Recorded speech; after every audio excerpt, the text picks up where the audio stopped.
Pemirsa, kedatangan jemaah haji debarkasi Palembang Kloter 20 yang tiba pada Selasa pagi di asrama haji diwarnai nuansa berbeda. Pasalnya sebagian jemaah terlihat mengenakan busana adat khas Bugis, Makassar.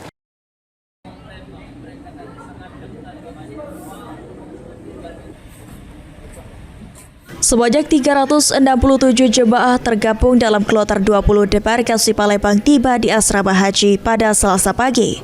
Mereka berasal dari berbagai daerah termasuk kelompok Al-Muhajirin yang tampil mencolok dengan balutan busana adat berwarna cerah khas Bugis, Makassar. Jemaah perempuan tampil memukau dengan busana adat Bugis lengkap perhiasan dan riasan khas.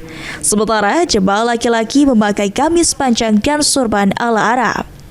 Kehadiran jemaah dengan pakaian adat menjadi perhatian tersendiri di tengah suasana haru dan bahagia penyambutan. Tidak sedikit keluarga yang ikut mengabadikan momen dengan foto dan video. Ya, untuk inilah khas Makassar, tradisi.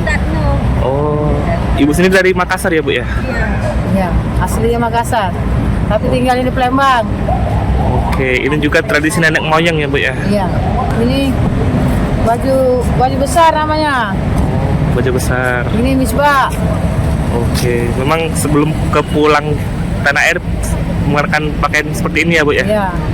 Oke. Ada lebih mewah lagi pakai berukat ini. Ya akhirnya ya dari turun temurun lah.